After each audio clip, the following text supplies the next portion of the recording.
Bonjour, nous sommes le mercredi 26 novembre 2014 et je voudrais parler des rapports entre les hommes et les femmes.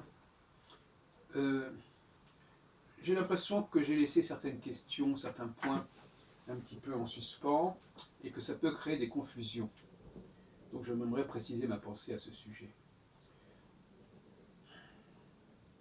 D'une certaine façon, bien entendu, les hommes ont besoin des femmes.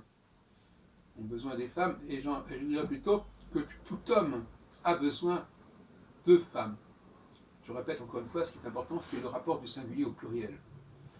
C'est pour ça que la notion de polygamie est une notion fondamentale, qu'il ne faut pas prendre simplement à la lettre au niveau sexuel, mais qu'il faut prendre au niveau d'une capacité d'écoute des femmes.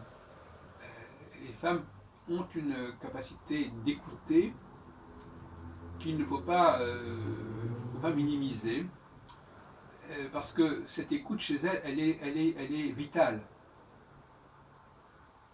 Elles ont un besoin vital de se nourrir de ce que l'homme a à dire. Alors que les hommes, entre eux, n'ont pas ce besoin vital de s'écouter, puisqu'ils ont eux-mêmes, en principe, leur propre alimentation, leur propre processus créatif, et ils n'ont pas besoin d'attendre de l'autre. Et en ce sens-là, les hommes sont moins à l'écoute, moins en demande que les femmes.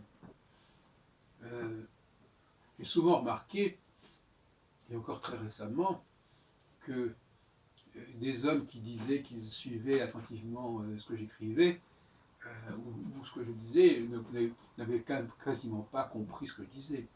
Ils avaient en fin de compte projeté leur propre conception sur mes textes à partir d'un passage, d'une expression, etc. Donc ça, c'est pas très sérieux. Alors évidemment, les femmes ont des excès inverses, c'est-à-dire qu'elles sont plagiaires, elles exploitent, elles utilisent, elles répètent mot pour mot, textuellement.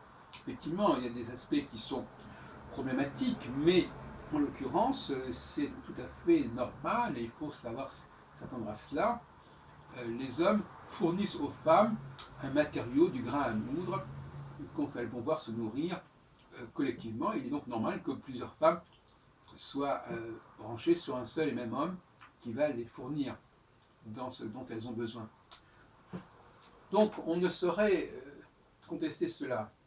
Ce qui se produit également, c'est la question de l'homosexualité, qui, je pense, ça explique beaucoup de choses, en fait.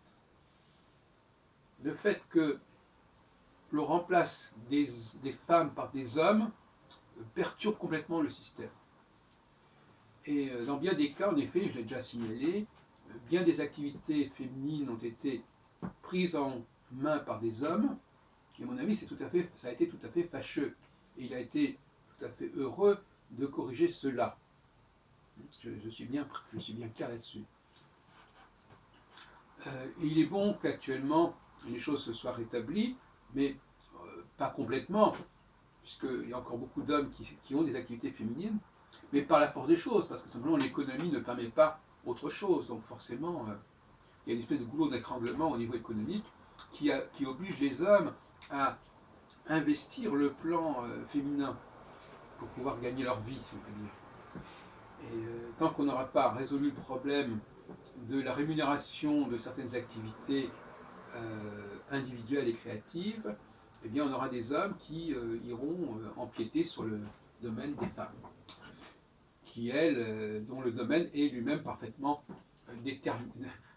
géré par l'économie de marché et le salariat en général.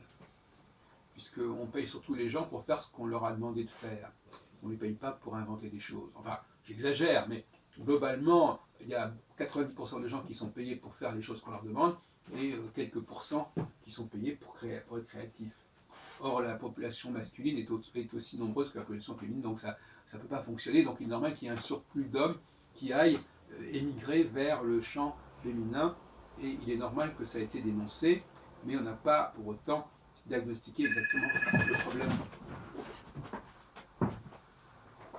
Allô ?